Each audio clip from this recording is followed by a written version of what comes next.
Are you ready? Great stuff. Oh, dear. Okay, here we go. We have shown that all kinds of things can be inspiration for songs, places, transport, summer, colours, girls' names. So now it's time for boys' names in the title. First, here are 10 unique boys' names and their meanings. 10. Number 10. Axel. German and Scandinavian, a Germanized form of the Hebrew Absalom, meaning father is peace, made famous by Guns N' Roses frontman Axl Rose. 9. Colt or Colton, English meaning swarthy or swarthy, something like that, evolved from the English name cola. 8. I don't quite get that one, Google. Hudson, English meaning adventurous. 7. Maxwell, Latin meaning macus or stream. 6. Nolan, which is Gaelic meaning champion. 5. Parker, English meaning park keeper. 4. Phoenix, Greek meaning dark red. In ancient Greek mythology, a phoenix is a bird that has the power to regenerate itself from its ashes. 3. River, English from river. So this is another one, Google. I'm going to hold you up on this. It's English from river, which is the same, used as both a boy's and girl's name, sometimes in the plural. 2. Reed, Old English, one-syllable boy name meaning by the reeds. 1. Wyatt, Teutonic meaning from wood or from the wide water. Famous Wyatts include Wild West Sheriff Wyatt Earp and comedian Wyatt Cenac. Wonderful. I have no idea who Wyatt Cenac is. I don't know who that is. No, I know that there's Wyatt Russell, which is Kurt Russell's son. But anyway, there we go. Kurt Russell is an actor, correct? Kurt Russell is an actor. Well done. And that voice you can hear, or the person that you can see on the YouTube video, is my guest for tonight. One of my favourite people in the world. It's TopHead Robyn, and she. Look, there he goes. There we She's go. got a TopHead vest on. Which please go and watch on YouTube because it's worth looking at. It's just an amazing view. That's all I'm going to say. So, hello, Robyn. Hello, Papa. How are you? Jinx, I am good. I am ready for this list. I'm curious. I will give you a heads up. I do have honorable mentions from the lovely Dan because okay, we were trying to rack our brains, and you think of song titles with boys' names in it. It starts hitting you. Like there's a lot of my list that consists of my growing up, my youth from okay. Like 7th grade till I was done with high school. So a couple years in there. But a lot of my songs are from that time period. So I'm curious to see. It's going to be because we've got a lot of honorable mentions. When I put it up online, loads of people came up with some. A couple are going to be a little bit iffy in regards to whether they're boys' names for a start. Okay. Yeah, and I also feel as well I've got one, maybe two in there that I think are very English songs that you may not have heard of, and I'm sure there'll be a few American ones that I have never heard of before. Oh, I'll have to see. It's been a while since I've done this, so please bear with me because there's lots of the different bits and pieces that I used to do that I can't remember, and now I can't remember where I put them all. See, it's all over the place. We got to do this. Lisa's challenge. What the fuck are you saying? Thank you, Lisa. So, how many do you think we're going to have the same? Well, if I know you, I think we'll have at least one. Okay. I don't know. It's tough because I know you, and well, I don't want to give anything away. Okay. But I maybe 3. I'm going to go 3. Oh, okay. I'm going to go 3. Yeah, I'm not so confident. I think there might be one that we've got the same. Okay. Although I think with what you've said, it may not be the same one. Right. That's what that's what I'm thinking. That's what I'm thinking. We will have a little bit of a quiz in the middle as well. So, okay. And then I'll try and sort of drop the songs in as we go, and we'll see where we get. Okay, hit us with your number 10, then, Robyn. Okay. What's your number 10 song with a boy's name in the title? You know, before I started this, I told you I wrote my list 1 to 10. Yeah. I think I'm just gonna rock with that. I'm just gonna. I mean, it doesn't. They're all the same, right? Absolutely. Like they all have a boy's name in there. So, number 10, number 1, however you want to look at it. I have Tim McGraw by Taylor Swift, our good old dear friend Taylor Swift, and that is the one. That is my number 8. Ding ding ding! There you go. That was one that I thought you and I would definitely have in common. So that is my number 8. Let's see if we can hear a little bit of that. So thank you very much for getting Taylor Swift in very early, because I'm glad that we've managed to do that. And obviously this is from her very first album, wasn't it? Mm-hmm. Yeah. That was the thing. I must admit, as anybody knows, I came into Taylor... No, that sounds really bad. I came into Taylor Swift. That sounds shocking. I didn't mean that at all. What I meant was... Sure. I discovered Taylor Swift at the level that I'm at now during folklore, during COVID, which I think a lot of people did. I think a lot of people, because she did that special, that kind of documentary thing on Disney Plus, where it's her in the studio. And then I started going back and I listened to this whole album, and there isn't a bad song on this album. It's very country, obviously, because she started off as a country person, but... Go on, tell us why it's in your top 10. Well, actually, I don't want to give it away, but at the end of my list, we'll reconvene about Taylor Swift. But the song itself, and then you look at how her career has gone, and I know you and I personally have done the top 10 Taylor Swift songs in the past. It's just interesting to see how she wrote this song, and then all of a sudden she's now buddy with Tim McGraw, and it's like, what world are you living in, Taylor? Like, it's crazy. It's nice. I like the melody of it all. I like everything about it, and I love that she actually used his name. Like, she didn't even shy away from it, which I think was kind of cool. So there's a great video of some kind of music awards where she's singing this song. And she's singing it right in front of Tim McGraw. And I would be terrified. Yeah, and I think she says that when she finishes, that, I can't believe I've just sung that right in front of you. And he's just sat there. Is it Faith Hill's his wife? Yep. Mm-hmm. Because I've not heard anything. I've heard one song by Tim McGraw, and that 2, because one is one of the ones that's on the Post Malone album. F1, so the country album that he did. But I know Tim McGraw from Yellowstone, 1883, the Yellowstone prequel show. And he's great in that. Faith Hill, his wife, is on that too, right? Yes. You probably know their song. Oh my God. This Kiss? Is that what it is? Oh, okay. I might know. If I hear it, I might know it. If you heard it, you would know. Well, anyway, so why is that song on your number 8? It was just the fact that I had to get a Taylor Swift song in there, and I know that she's got a couple of songs that have got boys' names in, but for me, that is just a great song, so I had to put it in there.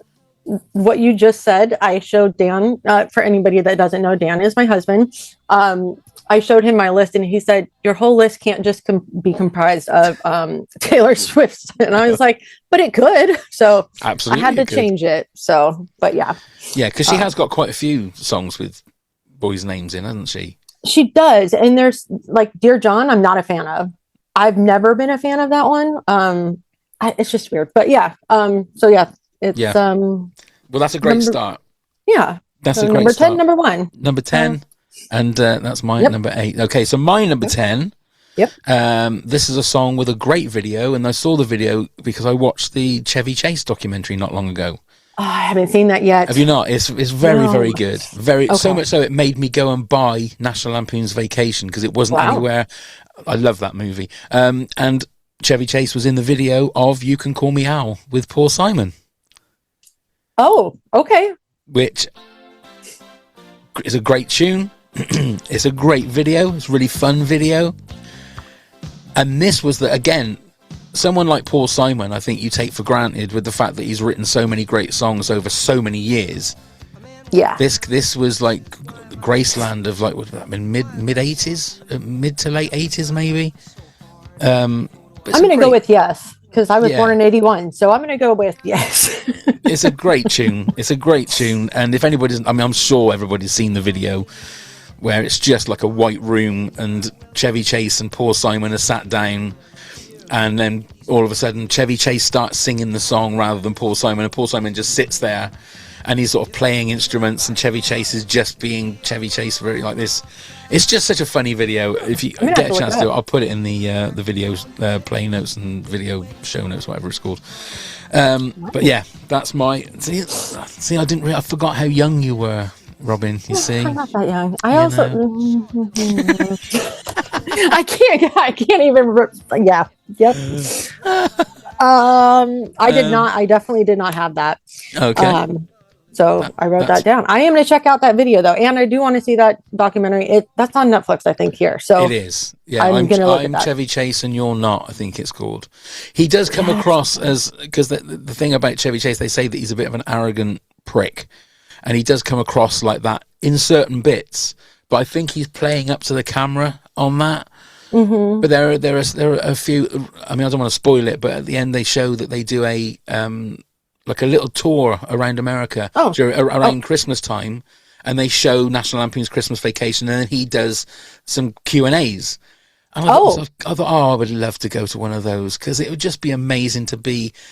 And a lot of my favourite comedy films are Chevy Chase. I've got Chevy Chase in them, you know? So, as much as he sounds like he can be a bit of a prick. But I would watch the documentary, because he's also a bit of a genius as well. He's a comedy genius as far as I'm concerned. I'm a documentary whore, so I love documentaries. I love my true crime. So I just haven't had a chance to watch it yet, but that is something on my list. I know that we've gone past talking about Taylor Swift, but what did you think about the Taylor Swift documentary? Oh, are you kidding me? Yeah. I cried every episode, because I think it's just. And just when you were talking about her earlier, I got tickets to a Reputation tour. I took Dan's niece, which is now my niece, and we had an amazing time. And then as you know, I'm not going to get into it, but I had a very downer event happen in 2022. One of the lovely teabaggers, Stephanie Marquez, she said, hey, if I entered for this contest to win Taylor Swift tickets. And I was like, sure. Yeah, I'll go out to LA if that's what happens. And she called me on a Wednesday night and said, can you be here tomorrow at 7:00? And I was like, I'm on a plane right now. So watching it and going through that time in my life and being able to go with her, it was super meaningful. And then to see all of this stuff that she goes into with all of everything. I mean, and I love how she wants to put her dancers on front and center, like, the dancers. And even in the documentary, I think it was Wiley, he said, I have never met I've been doing this for 20 years. No other artist comes out and says, hey, I'm Taylor, I'm Alanis, I'm whoever, and actually is thrilled to meet them and like showcases them. And I love that about, not only that, all the other millions of great things that she's done. And she's so humble. Like, I look at her and I go, how are you 35? And other people in your profession have gone down with drugs and alcohol and homelessness and being a jerk and doing all these things. And it's like, and not that Taylor's like the end all be all, but she's pretty damn good. Like, she's amazing with everything she does. So it was amazing. And I know you were lucky to see Travis at your show. We were very lucky to see Travis, and it was lovely seeing that moment and seeing them like practicing backstage. Right. But you're absolutely right. I mean, the one thing, when you go and see a show like that, you don't really, you see the dancers and the band, but you don't think that they're real people, if that makes sense. But that documentary, like, they go home and they're not in mansions, they're in normal houses. And it was just an amazing job that they had. But when it finished, it's just a job. But the fact that you could put like faces to names and the characters of the people that were on stage with her. And the fact that she worked so hard, and the whole thing with the when she was meeting the parents of all the children not Vienna, that yeah. died. Oh in my London? God! Was that London It was in Liverpool, I think. Oh, Liverpool. Okay. Yeah, and the fact that she went and met them all, and then she's crying, and she's got to go out and go on stage. Yeah. You know, Which is it was yeah. an I have incredible- chills now. What are you doing? Yeah, sorry, but it was an No, incredible documentary. It really was. I couldn't love her anymore. And one last thing I'll say about her. When I went to the Reputation tour, I bought the tickets and I just took the niece. And at that show, she sat there and she said, "I want to thank the people doing the hot dogs, the janitors, the ticket takers, the parking people, because if we don't have that, we don't have this show." And I walked away going, "Wow, nobody does that," especially she's in a big arena. Like nobody says that. Like Britney Spears doesn't say that. And, and it's just like, she gets that she didn't get here by her. I mean, she got here by herself, but she's not going to be able to have the show like the Eras tour. You had to have two different, in the US, she had two different trucks going at the same time, 2 weeks apart. Yeah. And if you don't have that, you don't have anything. So exactly. And she obviously, to give everyone the bonuses. And what gets me is that then she's getting nothing but shit online by saying, "Oh, well, she doesn't need to show that." But God, she doesn't. Come on. She doesn't. She doesn't. But well, you don't see all the stuff that she does. That's the thing. But she gives donations to the American Heart Association or to the Children's Hospital. She doesn't publicize that. No. People, the kids' parents, they publicize that. The nurses, and she doesn't come there with her whole PR team and a camera crew and all that. Have you ever seen that in her documentary? No, and you never will, because she's not going to do that. So yeah. Anyway, welcome to the Taylor Swift hour. She also has all her songs with men's or boys' names in it. So there you go. Indeed. Okay, so so Paul Simon was my number 10. Yeah. So what's your number 9 then, Robyn? Number 9. I feel like this might also be another one that you might have, maybe not. Okay. I don't know. I have Stan from Eminem. Oh no, I haven't got that one. I haven't got that one. I figured with Allie and our buddy Cardinal Stan that maybe you might have him.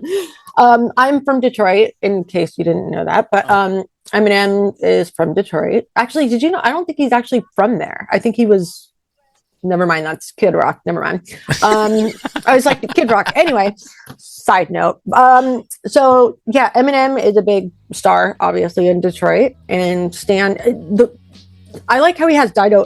Is it Dido? Dido, yeah. Yeah, that's God. I haven't heard that name in a long time. No. But yeah, that song is good. I like the video, and it's interesting the way that he did it in like writing it as Stan, and then responding as Eminem. So he played both parts, and then he's like realizing, like, wait, that was you that I got this letter, and it was. When I remember there was a lot of controversy when it first came out, and they were like, why would you do that? It's showcasing suicide and beatings and all this stuff. And it's like, that is the basis of the song, but that's not, it was just interesting to see how it went together, I think. It's a dark song, isn't it? And a dark video as well, but. Yeah. Well, he didn't say these had to be happy songs. Well, that's right. But it's also the first couple of Dido albums I absolutely loved. And that original song is a beautiful song, and it's great. I mean, I could say I'm not a big rap fan, so I'm not a big Eminem fan. But you've got I don't know how he does that kind of rapping, because it's words and words and words and words. Really, I don't know how they do that. I really don't. Yeah. But it's a great tune, and I think it was number 1 over here for a few weeks as well. That was I think it was released in 2000. Wow. Oh wow, my God, was it? Yeah, November 20th, 2000. Quarter of a century ago. That's crazy. That is crazy. Oh my God. That is crazy. But it's great tune. Great tune. I love that song. So. Okay, so that's your number 9. My number 9, I'm going back to the 70s. Now, I'm not sure whether there are like lyrics in this that are a bit sort of like you shouldn't listen to these days, but I'm going with Elvis Costello and the Attractions and Oliver's Army. Okay. Have you heard this song before? I have not. Have you not? I have not. It's a great bop. It's a great tune. I need to look at the lyrics, because I must admit I've sung this at gigs before, and there's a word, I'm not sure whether I've changed the word that is a bit troublesome, or whether or not I've got the word right and I've heard it wrong all these years. I don't know, but I don't need to look into it because I don't want to, in case I get myself cancelled. So, but it's a great tune. Elvis Costello, another great singer-songwriter. Have you ever heard any of Elvis Costello's songs? Not really. I mean, I'm sure I have heard them in passing, but it's not something that I'm not sure whether he made it, went as big over in America as he was over here. I feel like he looked like Buddy Holly. That's it. He had like the he with the sort of horn rim glasses and the what do you call it, the quiff, that kind of thing. But great tune. Troublesome lyrics, but we'll gloss over that. It's a thing of its time, I think, is the phrase you use. A thing of its time. Okay, that was my number 9. So what's your number 8 then, please? My number 8 is going to be Tom's Diner by Suzanne Vega. Oh, great tune. Great tune. I don't know where I heard this. I feel like it's just one of those songs that you just know. I don't know why. But yeah, Dan was like, I don't know that song. And I was like, you have to know that song. Everybody knows that song. And he didn't know who Suzanne Vega was. So, I don't know anything else other than, I actually have it on my phone, and that's the only song that I have of her. Is it the original version that you like, or is it the one that you like with the beat behind it? So there's this version. This is just her singing. Oh, nope, it's with the beat. And then it's the one which was with DNA. Yes. Because she had another song which was a big hit in the UK called, which should be in my top 10, which is called Luca. Oh, why is it not Luca. In your? It should be, because I think it's about a boy. Anyway, but so this is the version you like. Got a bit more beat to it. Yep. Yeah. That's it. But yeah, I can remember having her first album, and that because it was weird because the original Tom's Diner is just her singing. There's no music behind it. Yeah, I don't know if I've ever heard that one. Very strange. But that's a great tune. Great tune. So that's my number 8. My number 8 was Tim McGraw by Taylor Swift. And I think we've said enough about Taylor Swift in this episode. So on to you for your number 7. Number 7. You actually just mentioned this person's name, Buddy Holly, but it's Weezer's Buddy Holly. Oh, right. Of course. So why didn't I put that one in? That's what I thought. Maybe you would have that one, because now I'm a little bit nervous because but so that was, I remember MTV. That's sad that MTV is no longer doing it. That's wild. But I remember watching MTV and watching them in the diner, and I don't know that guy's name, the announcer who's like, and now we're gonna have this band, Milwaukee's own. It's the Happy Days diner, isn't it? Yeah. And whoever, I don't know who the guy is because I never watched Happy Days, but just watching that video, and I used to have a huge crush on Matt. But anyways, so that song, and then I remember the Blue album. That was just a really great album. I thought it was not a great album. I'm not a total Weezer fan, but Buddy Holly is one of those ones that will always be a core memory of my childhood growing up. So that's why it's my number 7.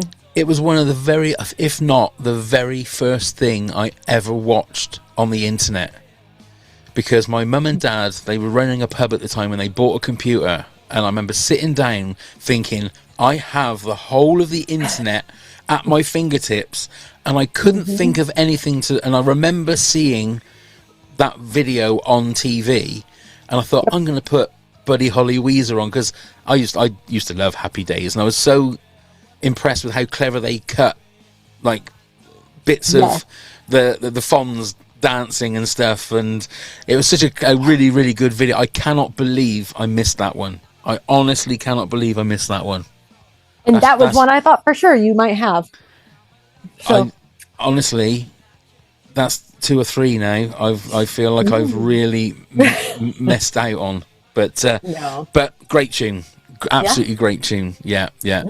Okay, I'm going to go for one now that I hadn't heard this song for years until we started. We said we were going to do this one, and it's a song by Cher. Okay, and it's a song called "Just Like Jesse James." Now it's like a real. I mean, it's a rock ballad, I suppose, with a bit of a twang of country in it. I love this song, and it wasn't until we decided we were going to do this that I remembered it, and it's now on my playlist, like, of songs that I'll add to playlist over and over again, different songs. I don't think I've ever heard that one. Have you never? It's such a tune. What's it called? I mean, again? it's called "Just Like Jesse James" by Cher. No, I don't think I've heard that one. And I'm not sure what year it was. It must have been late. Well, it's when she came back and she did "If I Could Turn Back Time," and it was 89. 89. Yep. You were just 8 years old. That's right. Just 8 years old, just rollerblading down the street, roller skating. Yeah, I mean, it's a great tune, and if anyone gets a chance to do it, to have a listen to it, then please do, because I would thoroughly recommend it. I have just a bunch of tabs open because as soon as we're done, I'm going to listen to all of these ones. So, okay, so that's my number 7. Number so 7, your number 6, then, please. So I know this one is not going to be on your list. Okay. This is a band that is my all-time favorite band, and that's Silverchair, which we've discussed. This is, I just thought about it. It's a very dark song called Israel's Son. Daniel Johns, the lead singer of Silverchair, he had written this song regarding not necessarily Israel, because that's not it, but it was just the guy's name, and it was regarding a execution that he had seen on TV, and he just wrote this super dark song about it, and it's off their first album, Frog Stomp, and that was released in 95. So yep, there it is, and it's just very rocky and I just love it. So that's always going to be on. I have that frog tattooed on my back. So yeah, that's right. That's when we revealed the tramp stamp to Neil that he'd never heard of before, wasn't it? He'd never heard of that. Yep. The man's never lived, has he? No. How do you not know who that? Yeah. Exactly. So I just saw a picture of Silverchair, and they look like they're a more grungier version of Hanson. Were they really that young, or was that just a really old photo I've sort of seen of them? It's got to be a really old one, because Hanson came out after Silverchair. Oh, right. Okay. But they did get, because Daniel Johns had, actually when they came out in 95, Silverchair, they all had long hair, and Hanson had long hair. But Hanson now has short hair, and Silverchair's no longer together. Still going? Are they still going around? Oh. No. Daniel, kind of the lead singer, had some mental health issues and just spiraled, and he had anorexia. He was in a hospital. There was a lot of stuff happening with him. So, and he was actually married to Natalie Imbruglia. Really? Yeah. How do you say her name? Yeah. Torn. She sang that Torn song. Oh, really? They were married for, I want to say, like 10 years, 7 years, maybe. Wow. Yeah, but they got divorced, and he just kind of went down, and yeah, it makes me sad. But well, you've always got your tattoo. Yeah, all 4 of them that are all together. Well, oh my God, there you go. Yeah. There you go. Okay. Israel's Son, Silverchair. That's your number 6. My number 6, I'm going for The Boss, and I'm going for Bruce Springsteen and The Ghost of Tom Joad. Okay. Which was I saw there's a live version of this that he does with Tom Morello. Oh, and okay, nice. It is, oh my God, it is like, you can see when Tom Morello starts playing his solo, and then it goes to Bruce, and you can see that Bruce is trying to keep up with Tom Morello, and there's just nobody can keep up with Tom Morello when he's doing all of his sort of scratching and all that kind of stuff on his guitar. Yeah. But it's an electric version of this. This is a bit more laid back, the actual like the album and the single version, but the live version is Pretty Electric. I'll put that on the video playlist. But Is it's a that beautiful the- tune. Is there a live album of Springsteen's or? I'm not sure. I'm not sure what. I know that Rage Against the Machine did a cover version of this song, Okay. which I'm assuming would be the more heavier version of it. But I think it was Springsteen. I can't remember whether he was at like an awards evening and then Tom Morello came out and did something with him, or whether it was an actual tour. I'm not sure. But I'll find the video and put that out there because it's it's a beautiful song. Beautiful I like song. Springsteen. I love Springsteen. What's your favourite Springsteen song? Oh, why you gotta put me on the spot like that? Sorry. So Springsteen, I know we've talked about the Bouncing Souls too, because that's one of my other all-time top 10 bands. And they're from Asbury Park, New Jersey, and Springsteen is also from Asbury Park, or I shouldn't say from Asbury Park, but the Stone Pony is like the legendary club there, and so Silverchair's got a thing there. Right. The Bouncing Souls, Springsteen, and it's a long story, but we have gone there for their Christmas stuff. The Bouncing Souls does a Home for the Holidays every Christmas, and there were some Springsteen artifacts, and like there was a whole I don't know how it is in the UK, but like during Christmas time, like cities will post or they'll hang Christmas lights over the street. Yeah. We had a whole Springsteen one. It was so awesome. So so I'm a Springsteen fan. That's good then. Streets of Philadelphia. I like that one. You're Missing, although that's a sad one, but that's a great tune. That was all that's off like the 9/11 that he did for yeah. So it's like it's nice, but it's also like it's nice, but it shouldn't have been written. So it's heartbreaking. Song. Yeah.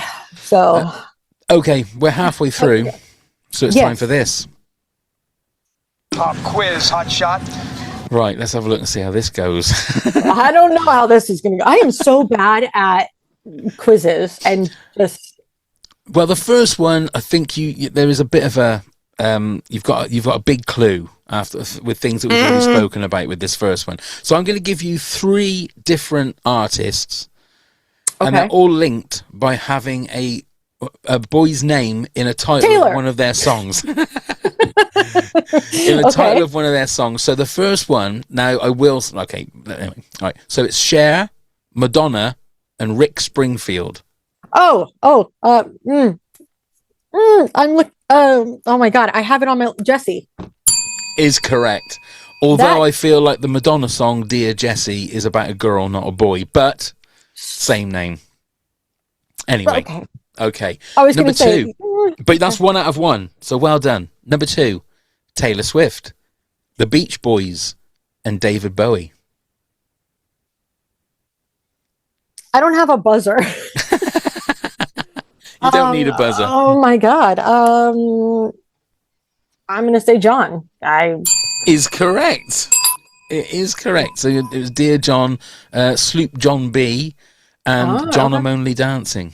I'm not going to remember all of the songs that he's written. But anyway, number 3, Dire Straits, Kirsty MacColl, and Living Colour. I'll just go Pop. I would love that if that was the case. No, it isn't. It's Elvis. Oh, okay. It's Elvis. I can't remember the Living Colour song. I'm sorry, but Dire Straits had one called Calling Elvis. And Kirsty MacColl of the Christmas song with the Pogues, Fairy Tale in New York, had a song called There's a Guy Works Down the Chip Shop, Swears He's Elvis. That was one of her That is a hits. long title. That is a long title. Great tune, though. Number 4, The Killers, Dolly Parton, and Velvet Underground. I am so mad at myself. Andy. Is correct. Well done. Number 5. The Gorillaz, Sham 69, and Ringo Starr. Nope. Do you want to have a guess? Think of any boy's name. Dan. It's not. It's Harry. Oh. Number 6, Suzanne Vega, Bruce Springsteen, and Rush. I know I know 2 of those, but I'm going to go Tom. Is correct. Okay. Number 7, Rednecks, Jimi Hendrix, Bobby Gentry Joe. is correct. Look at this. She's on fire. Number 8, Billy Joel, Paper Lace, and Michael Jackson. Billy. Wow, very good. did I Number not have that? 9, Ray Charles, John Cougar Mellencamp, and the Rolling Stones. If it's not Jack, It is Jack. All And right. your final one to get yourself 8 out of 10, which is a great score, is I'm Michael shocked. Jackson, Elton John, Sarah McLachlan. Oh God, I can only think of the Angels. What is that? The Sarah McLachlan. Anyway, I am blanking. Michael Jackson, Michael Sarah Jackson McLachlan. and Elton John. I'm not an Elton John fan. Don't come at me. That's fine. Do not come That's at me. fine. I'm blanking on Michael Jackson songs. Think of a very early Michael Jackson song about a rat. Thriller, but I can't. That's all I'm seeing in my head right now. I can hear everybody screaming at their not At their podcast, devices. but whatever they're listening out of. Bean. You're so close. You're one. If you got rid of one letter from Bean, Ben. It is Ben. Really? It is Ben. That's There funny. was a sort of, I think it was might have been Michael Jackson's first solo song when he was still a kid, called Ben. Oh, I I'm did not sure know it's that. about a rat. Yeah, and then you had Benny and the Jets, and I can't remember what Sarah McLachlan was. But Okay. 8 out of 10. I'll take it. The crowd are going wild, Robyn. That was fantastic. Well done. I am surprised. I very never had any doubt. I think you might have a little doubt bit. at all. That was fantastic. Okay, then. So hit me with your number 5. Well, I'm looking at the rest of my list and it's kind of depressing. Now that I'm looking and I'm actually talking about the meanings behind these songs, Adam's song from Blink-182. Oh, right. Okay. Do you know that song? You know what? I don't, but a few people put it in the honorable mentions, so I should know.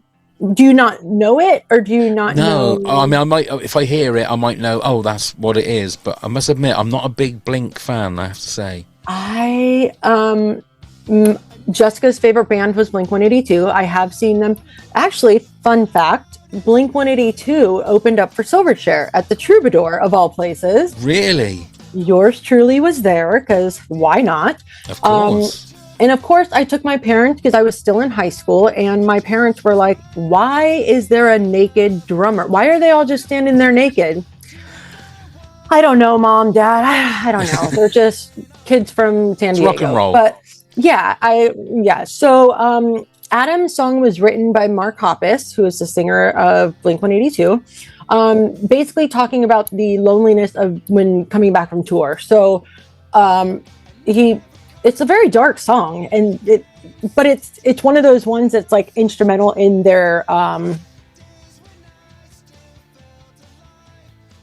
history. That doesn't sound right. It's like one of their top songs, I think, in their catalog that most people know. Yeah. And it's interesting to see, because I'm sure Blink is more like a joke band, and they're all just doing fart jokes and just dumb stuff. And then you have this really dark side that's like, hey, why aren't I happy? I have everything that I've always wanted. I am on tour, but when you come home, you're by yourself in a little room. Like you don't have the fame, you don't have the fans, you don't have all these things. And it's just one of those, it was one of those ones that was like, yeah, that's one of the core songs for me as far as Blink goes. I would say that's probably my top 20 songs of Blink. Oh, really?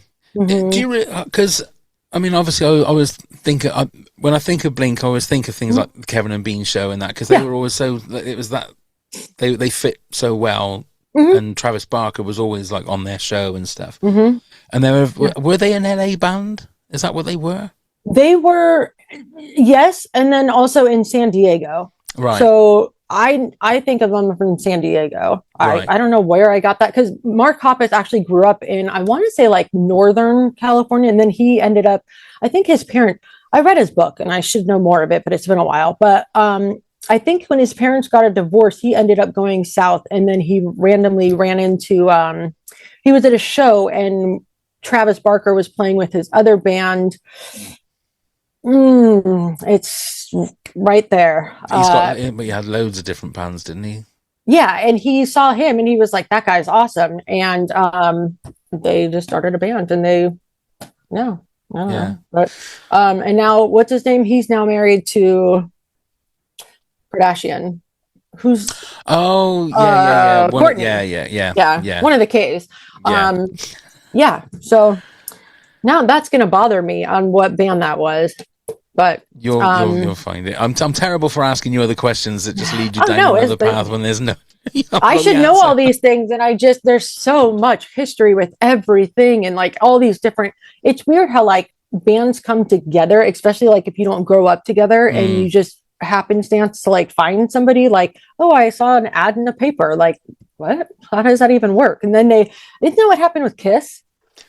I feel like that's what happened with Kiss. There was they needed a singer or something, and then Gene just saw the ad in the paper, and then that was it. So, yeah. So Adam's song Blink-182.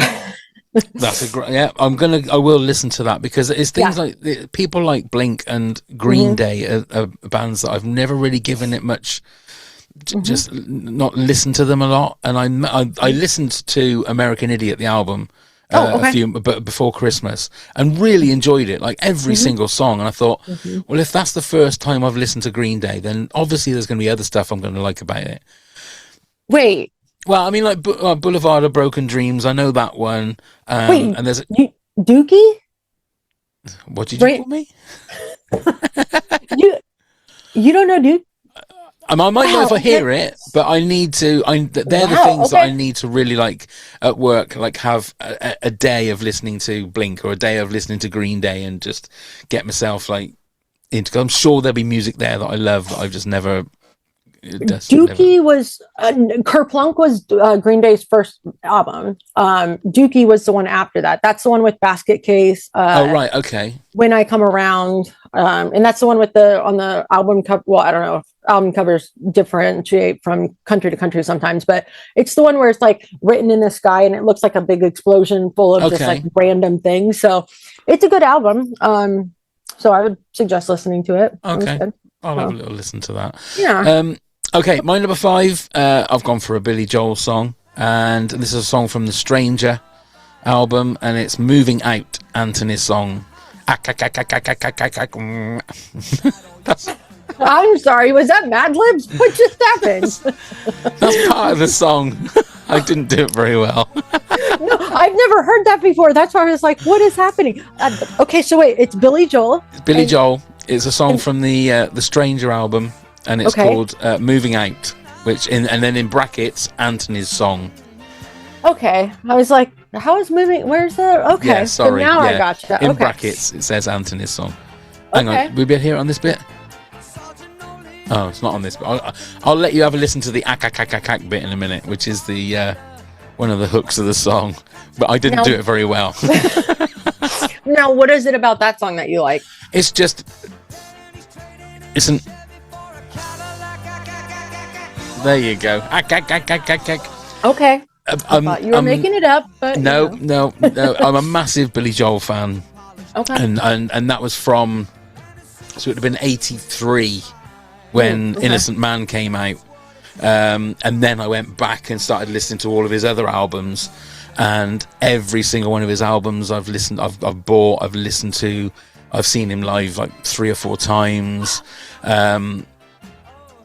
And it's just, I knew I had to get one song from Billy Joel in there.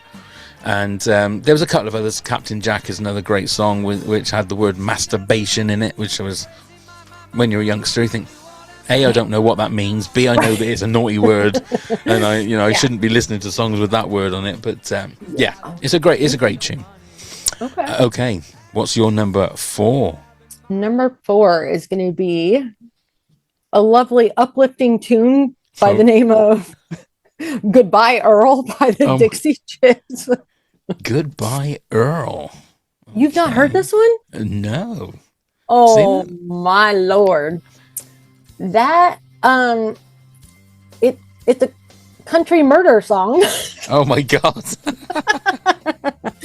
Basically, it's just talking about two friends from high school. And one of them marries a nice, horrible man by the name of Earl, does some not so great things, and so they decide to kill him. And yeah. Uplifting, as you said, uplifting.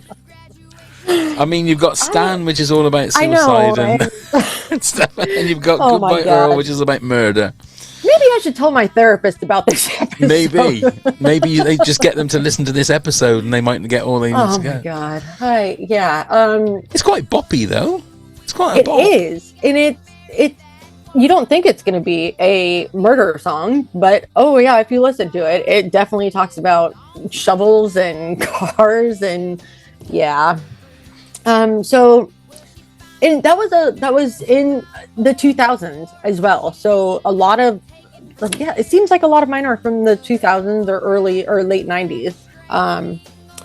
And I thought for sure you would have known that one. I don't think I've ever heard anything by the Dixie Chicks. I was just going to ask you. I don't think country's not huge over there. It's not, but I've started really. I since somebody last year asked me to do like an hour of country at a gig, and I had to learn a load of like new, and that's when I found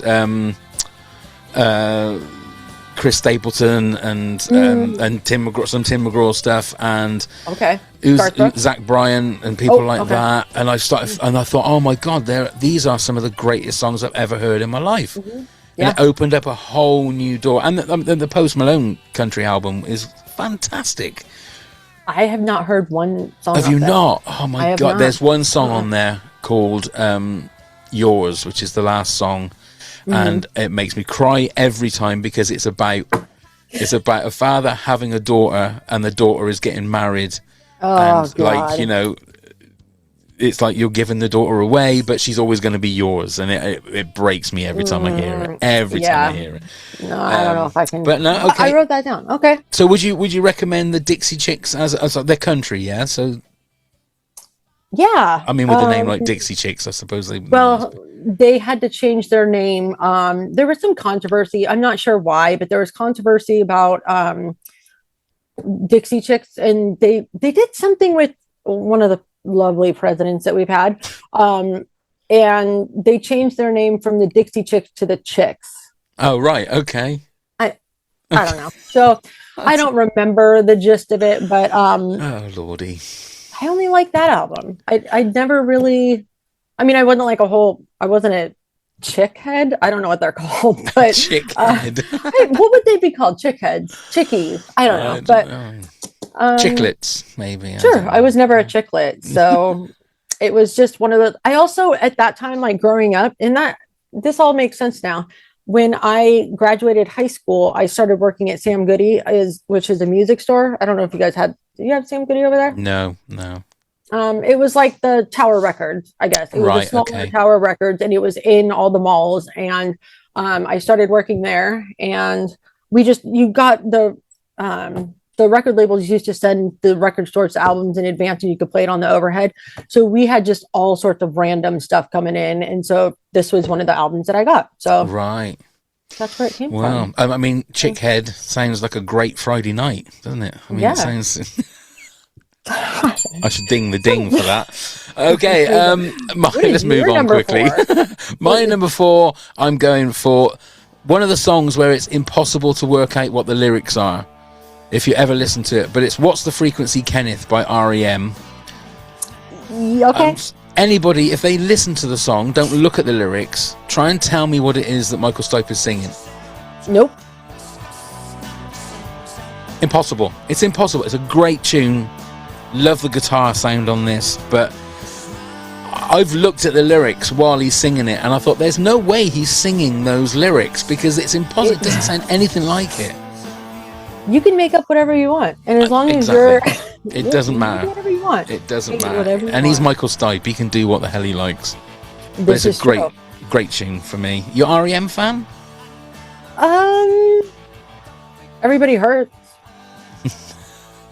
I mean, shiny happy people. I see a pattern here now with the songs. Shiny happy people. I like that. I never. I'm gonna say this, and what my next song is not gonna correlate with what I'm saying. That whole like Soundgarden. I was never a Soundgarden. That whole Pacific Northwest sound grunge Seattle area. I wasn't a total fan of it. So like Soundgarden, REM was there. Sonic Youth, I think, came from there, and I just never really got into it. I don't know why. So I don't dislike it, but I'm not gonna. I mean, if I hear Black Hole Sun, I will turn that off. So, Oh, really? Yeah, there's something about it, his voice and what's that? Oh, Anna's gonna kill me if I say Scott Weiland from Stone Temple Pilots. Right. I never got into them. I don't know why. So, but I love Nirvana, so make it make sense. Go figure. Go figure. Okay, what's your number 3? Well, after I just said that I'm not a Pacific Northwest fan, coming in hot at number 3 is Jeremy by Pearl Jam. Right. Here's another one that a few people on Okay. on the honorable mentions has said. See, this is another band. Neil loves Pearl Jam. I just I don't get it. I don't get why people. And but people are going to be shouting at me now through their devices. But no, that I thought this one would have been on yours because it's one of those big. Maybe it wasn't as big. You know what? It might not have been as big as it was here as it was over there. Maybe that's I think it was big over here. It's just I've never understood the why people think Pearl Jam is so good. And that's just me, and everyone knows I'm as vanilla as it comes when it comes to music. I like Barry Manilow. I like Taylor Swift. So when it comes to things like Pearl Jam, it just kind of leaves me cold for some reason. I don't know why. That's interesting. Yeah. Okay. Yeah, sorry about that. No, but are you a Pearl Jam fan, or is it just this song? They have a couple songs. I'm not like a Pearl head. I don't know. I'm just making up words now. But I think again it was like the whole now I'm gonna watch Pearl Jam this song on this Blind Melon what's that We Didn't Start the Fire. All those music videos were always on MTV around this time, so it's like I think that's just because you have to remember, like, as you know, back in like the 90s and 80s 90s, you heard it on the radio or you saw it on TV. You didn't have, you had a Walkman or a Discman, but you didn't have your iPhone. You didn't have your iPod. You didn't, or whatever. You didn't have any of that. So you had to see the same 10 songs on MTV or listen to the same 15 songs on Kevin and Bean or whatever it was. And so I think that's why I navigate like towards that more, because it's one of those songs that I saw all the time. So yeah. I don't think it can make me sound like a real old fart, but I don't think the kids these days quite understand that they've got every single song at their fingertips now. If you wanted an album, you'd run down to the shop, run down to the store and go and get it on the day that it came out, come home and listen to it for like the next 5 days, just constantly, on whatever, your record player or your tape player or whatever it was. And I do feel sad that kids don't get that excitement of waiting for something to come out on the day of release now, that it's just there and it's when I worked before I got the job at Sam Goody, Silverchair was releasing a new album, and I decided because it's Silverchair Day, I was going to bake cupcakes. I went out and I bought silver sprinkles. And I put them on the cupcakes and I took them down to my local Sam Goody. I ditched school that day at 10 o'clock to be there when they opened. And I'm still friends with those people that I met all those years ago that I ended up working with. but they always laugh. They go, "Oh my God, you were the one that brought in Cupcakes for Silverchair's album release." But that was how you had to do it back then. And now you can Shazam something if you don't know what it is. And that's mind blowing. It's great, but it's also like, where's the fun in that? Because it's sad. So yeah. It does end up, like I say, it just makes you sound like an old fart. But there are great things about technology. I totally get it. The fact that you can walk around with this little device that gives you any song you want to hear. But that tactile feeling of having an album in your hands the day that it comes out and rushing home to play it. Oh, it's just simpler times. Simpler times. I know. I wish we could go back. I do. You know, there was. It seemed to be.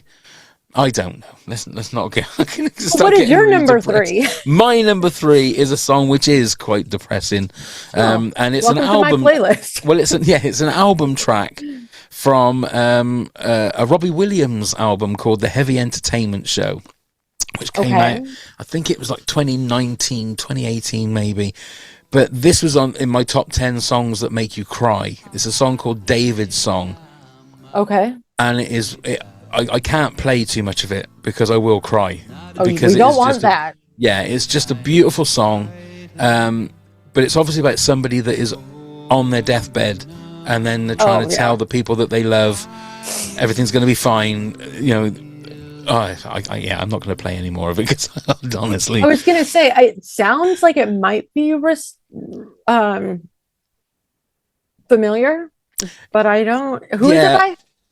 I don't think you would have heard. I mean, unless you are deep diving into Robbie Williams stuff. It was an only. I take it you know who Robbie Williams is. I do, and I never got into him. No. I think he was more of a UK. Yeah, definitely. He tried to make it over in America. I think he lived over in LA for a while. But he was more of a massive star in the UK. Obviously, he was part of a boy band called Take That back in the sort of 90s, and then he split from them. Okay. But it's a beautiful song. I mean, everyone kind of knows Angels, which was the big hit that he had. But yeah, okay. So number 2, something a bit more upbeat. Sure. The look on your face. Oh God. So this one is it kind of goes with the Pearl Jam. It's Counting Crows' Mr. Jones. Do you have that? No. See, I thought that would be another one that you had. But, all right. Well, I'm going to go with number 1. I think we have one song in common. No, because again, I love that song. Yeah, I absolutely love that song. And I do not know why I haven't got that in my top 10. That's going to bug me for the rest of the night now. Well, now I would like to know what other 2 you have, because now. Well, I mean, I'll tell you what my number 2 is in a minute, but you need to tell me why you've got this one at number 1. It goes just back to when I was thinking of all these songs, and I have 1, 2, 3, 4 other songs that I was kind of like, maybe I could finagle those in, and I was like, it's something about the 2000s or like the late 90s. This one, Mr. Jones, is early 90s, but something about that time period. I just wish it was simple times, and this was one of those ones, and it was poppy. It was not depressing. It was like my other ones. And I was never a big, huge Counting Crows fan either, which is interesting. I can't tell you another right off the top of my head. I don't know any other Counting Crows song. Maybe August and Everything After. Is that another song? No, I think this is the only Counting Crows song I know. I think didn't they do a cover of Big Yellow Taxi? I think the Joni Mitchell song. I think they did a cover of that. That's the only other song I know. But yeah, I think it just, for me, I think just when I thought about songs with boys' names in it, for some reason it just brought me back to that time period of my life. I don't know why. I don't know if it was just words weren't made up back then. I don't know, but it was just one of those ones that I remember, again, seeing on MTV or listening to it on, it was either Kiss FM or K-Rock or 98.7. I don't think they were out back, but it's just one of those poppy ones for me, I think. And I always thought Adam Durit's hair just worked for him. I don't know why. It just worked. And I also wanted to have dreads at one point in my life, so maybe that's what drew me to it as well. I don't know. So I'll tell you one thing I'm going to do. After we've finished this, I am going to get the backing track of this and learn it, because I want to sing this one, because I can't believe that A, I haven't got this on my top 10, and B, I haven't been doing this at gigs, because this is just a fantastic song. And I think everybody likes it. It's a boppy, like, people like this song. And it's also, as soon as it starts, you know what the song is. As soon as that guitar starts playing, you know what the song is. Exactly. And everybody's not going to know all the lyrics, but they'll know that Mr. Jones and me bit. You've done it again. You've done it again, Robin. You've done it again. What can I say? Well so done. What is your number 2? Well, my number 2 is one that you're going to absolutely love. Ooh, Taylor Swift. No, because you've already told me that you're not a fan of him. So, so my number 2 is Daniel by Elton John. Oh, and I think because, again, it's not.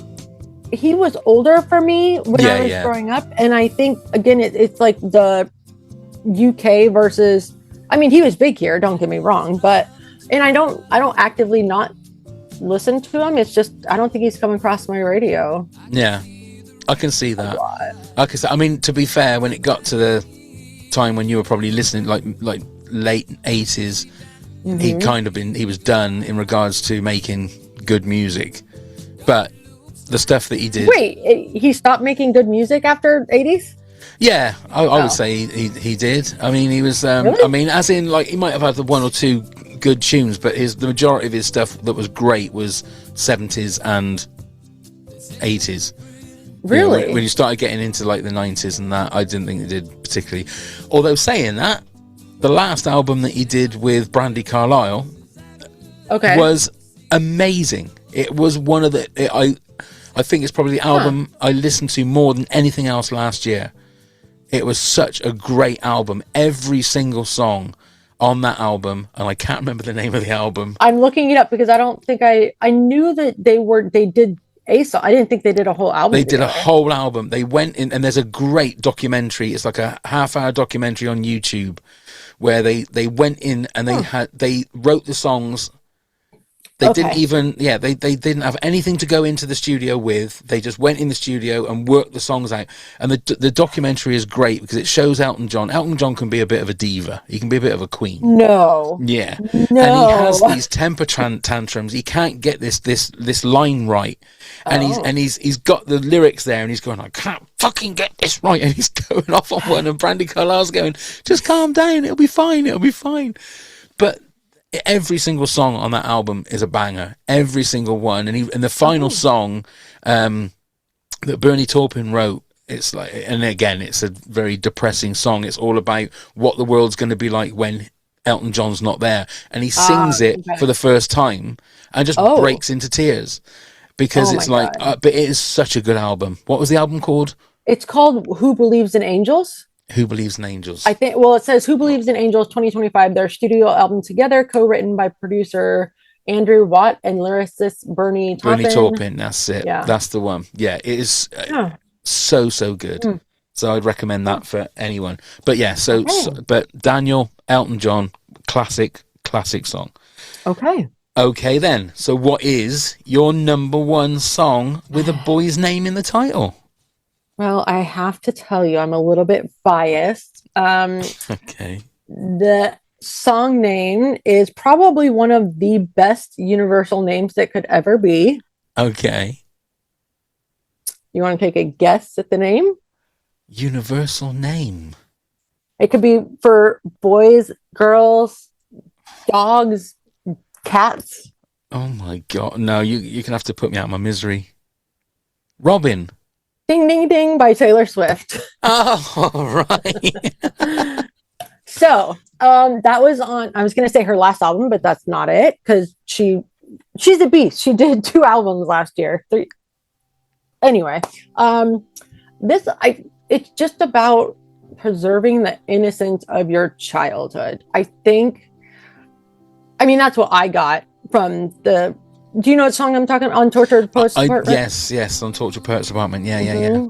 And I feel like everybody is so, everybody, even when you're young, you're in a rush to grow up. And then you grow up and you go, holy shit, I should have just stayed a kid. But you listen to your parents, and your parents don't know anything. And then when you have kids, or you try to tell the younger generation, no, just be a kid for as long as you can. Because once you grow up, you can never get that time back. And it's just, I think it's very, not methodical. The melody, I really like the melody of it. It's simple. There's not a lot to it as far as music goes. I just really, really like that song. Not only because it's the best name for a song title, but do you like that song? I do like that song, yeah, and I completely agree with you with everything that you say about the fact that when you're young, all you want to do is be old enough to do the stuff that you can't do when you're young, and then all you want to do when you're old is go back to being young again.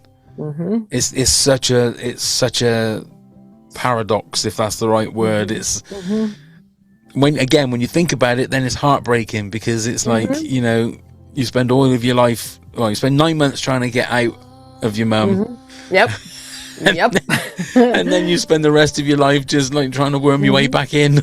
Yeah, and it's so crazy, because you look back and you go, God, my parents don't know anything. They're so stupid. They were never my age. Of course they were your age. It was just a different time frame. And it's just, everybody is in such a rush. And now obviously with social media, it just makes it, for me personally, it makes it that much worse, because not only like when I was growing up, you only had the people on your block. You didn't have the people in Korea or England or Australia or India or anywhere that is looking at your post and then saying, oh yeah, you are ugly. Yeah, you are this. And it's just like, why can't we just go back to simpler times and just be a kid, take your time? And that's what I always stress to my nieces. You will be old enough at one point. Be a kid, enjoy, do all the things, wonder, explore, do adventures, do all those things. And I think a lot of imaginary stuff too. When you're a kid, you can the world is just like, you can imagine anything. And then when you grow up, you don't. Yeah. I completely agree. Yeah. Perfectly said, Robyn. Perfectly said. Well, that's a great one. I will say that I have won Lisa's challenge with just the one, which was the Tim McGraw. We didn't have any others, because my number one, although is this cheating? Now I don't know if this is cheating, because originally this was called. This was about John Lennon's son, Julian Lennon. So it was Hey Jules, but they changed it to Hey Jude, which is by the Beatles, obviously. Now, we've spoken about the Beatles so much. For me, this is one of the greatest songs ever written. But yeah, originally, I think it was Hey Jules is what it was supposed to be. And Paul McCartney called it Hey Jude. I don't know whether you're a Beatles. Are you a Beatles fan? I'm not. I don't. You don't really. That's the beauty of music, see, is the fact that, like, it's like a group that's lauded as the greatest group ever can then someone like you can go, I can take it or leave it. Exactly. But isn't that the beauty of music? But I'm not going to say, oh, it's the Beatles, I hate them. I don't know. And it's funny because Taylor Swift is, it's this generation's Beatles, right? Yes, I agree, yeah. But I'm not going to actively turn them off. I don't think I've ever been like, oh, this is horrible, I'm just going to turn it off. I don't think, because again, I know that they were big over in the States, but obviously they were bigger over there. But I think they were also in the 50s, 60s? 60s, 70s. Yeah, 60s. Okay. And then, 62, 63, and then they split up in 1970. Oh. So they weren't around for that long. Wow. Which is crazy, really. And the fact that they changed the face of music with what they did. That was the huge thing. Yeah, so much. But yeah, that's but you wouldn't have a lot of the things without the Beatles. So absolutely. Well, you wouldn't have Oasis for a start, that's for sure. Okay, honourable mentions. Do you want to go through your honourable mentions first? They're going to be on yours, but I'll go with Dan's because I don't even know what Peter Pumpkinhead by XTC. Peter Pumpkinhead, yeah. XTC, they're a band from Swindon, which is literally 15 miles away down the road from me. I'll let him know that you know that because XTC. I was like, I'll write that down, dear. Yeah, XTC, yeah. I can't remember. It's Bad Leroy Brown. Okay, yeah. So I don't know if that's also on there. Someone's got that one. I'll go through that one in a sec. And I really wanted to put Cotton Eye Joe, but right. it's one of those just like, it was a joke because it was like, what are they singing about? What rednecks? Who are these people? So did that make it in America, that song? It did, but it was kind of like a like a joke. Yeah, because it was over like, here as well. It was like a spoof song, yeah. Right. So it was like, I don't think I'm going to put that in my top 10, but that's what I hear in my head. It's just I'm not going to do it. But and then I really Hit the Road Jack is one of the all-time greats, I think, with Ray Charles. So yeah. And then I have Jesse's Girl and Hey Stephen. Oh, Jesse's Girl is Rick Springfield, which we talked about earlier. Hey Stephen from Taylor Swift. I don't know if that was that on the original Fearless album. I know it was on her re-record. Yeah, I'm not sure. I'm not sure whether that's on the Taylor's version, whether that's like a vault song. I'm not sure. Not 100% sure. I'd have to have a look. That one's kind of poppy. And I like that she straight up I think she was talking about, I don't know his last name, from Third Eye Blind, Stephen, whoever the lead singer of Third Eye Blind is. Well, that's what the Swifties say is that song's about. Oh, right. Okay. It was on the original version. It was? Yeah, it was. Yeah. Oh, okay. So yeah, those are my honorable mentions. But yeah, what about you? Right, so here we've got at MPG_1980 on Insta said Pearl Jam, Jeremy, Queens of the Stone Age, Regular John, The Beastie Boys, Jimmy James and Prodigy Charlie. Bubba on Threads said rather dark but gotta go with Jeremy by Pearl Jam. Real Talk on Threads said Bad Boy Leroy Brown by Jim Croce. You Can Call Me Al, Paul Simon and Jeremy, Pearl Jam. No particular order. Adrian Gonzalez said Uncle Johnny and Sam's Town, both by The Killers. Of course, Mr. Brightside would be your class as another one, isn't it? Yes. Yeah, because if you've got Mr. Jones, you could do Mr. Brightside. I'm going to be honest, I wanted to throw, I had a talk with one of my friends and I was like, I'm coming up with this list. And I said, I got to come up with song titles with boy names in it. And I said, I really want to throw Puff the Magic Dragon in there. And she goes, you can't do that. And I was like, but it's a boy and his name is Puff. But she was like, you can't do it. But she mentioned, her name is Shelly, my friend Shelly. She says, oh my God, Johnny Cash, A Boy Named Sue. A Boy Named Sue. Yep. I mean, we have somebody that says that. So okay. So we also have Bobby Sox. This is Adrian Gonzalez continuing. Bobby Sox, Green Day, Come Back Joni, or Johnny by Devo, Gabino Barrera, Antonio Aguilar. If You See Jordan, Something Corporate, aka Andrew McMahon, and Personal Jesus, both Depeche Mode and Johnny Cash. He says, I'm sure I have more, but enjoy. Thank you, Adrian. Steve Stoneman said Lester by Crowded House and Brother by Toad the Wet Sprocket. There you go. Nikki Dennis says Fernando by ABBA. Erin Peterson, A Boy Named Sue by Johnny Cash. Tiffany Birchby McHugh said Adam's Song by Blink-182. Jose Soto said Mickey, Tony Basil, great tune. Making Plans for Nigel by XTC, another one by XTC. Julian by Carly Rae Jepsen and Johnny Come Home by the Fine Young Cannibals. Stuart Turvey has XTC, Making Plans for Nigel, Hey Jude, and Ernie, the Fastest Milkman in the West. Now there's a song I bet you've never heard, Robyn. I have not, but I know that title sounds awesome. Yeah, it's by a guy called Benny Hill, who was a British comedian who apparently was massive in the US in the 70s. Did he do songs or just like this is just a one-off? I think that was his only song that he did. And it's Benny Hill. What was it called? It was called Ernie, the Fastest Milkman in the West. I would love to know what you think of that if you get to hear it. Kareem Pastor said Adam's Song by Blink-182. Dawn Salella Ayres said, how do you choose between Paul Simon's You Can Call Me Al or ABBA's Fernando?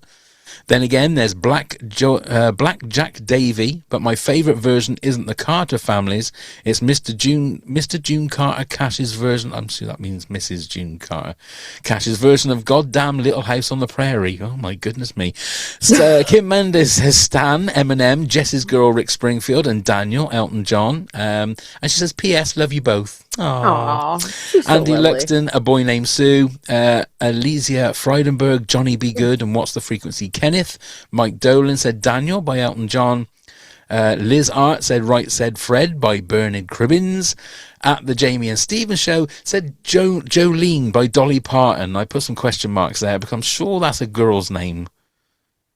Well, maybe they were mistaken because Jolene is about the bank teller that Dolly Parton's husband used to go see, I guess. But it is a girl, isn't it?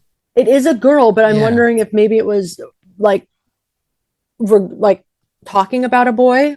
Like, maybe, you know what I mean? Like, it wasn't a boy's name, but maybe, yeah. And finally, at Alice O. Liverpool, hello, Alice. I wish I had Jess's Girl. So there we go. We've done it. We've done it. So well done. I mean, 8 out of 10 on the quiz, Robyn. Yeah. You managed to get your number one as a song with your name in it. So I think you're the winner. I think you're the winner of this episode. I appreciate that. I'll take it. I will take the win. I'm on a high for the rest of the day. And you're wearing a top 10 vest, which displayed beautifully as well. Just there like you that. go, ladies and gentlemen. The full works. You get your money's worth on this podcast, that's for sure. Obviously, you can listen to all the link gubbins from Neil at the end of the episode. Robyn, thank you. I love you so much. I love you too. I'm so glad we had to do this. This was Absolutely. fun. It's been lovely. I like that we had a lot of the honorable mentions as well. Absolutely. I think like I said, I think we both won, but you've definitely won. But the main winner is the listener and the viewer. I think they're the main people that have won. So once again, Robyn, thank you so much for joining us. It's been an absolute pleasure speaking to you as always. I'm so happy. I'm so glad that I was here able to do this with you. Bless your heart. Go and enjoy the sunshine. I'll go and enjoy the snow. And for everybody else, let's go start the countdown.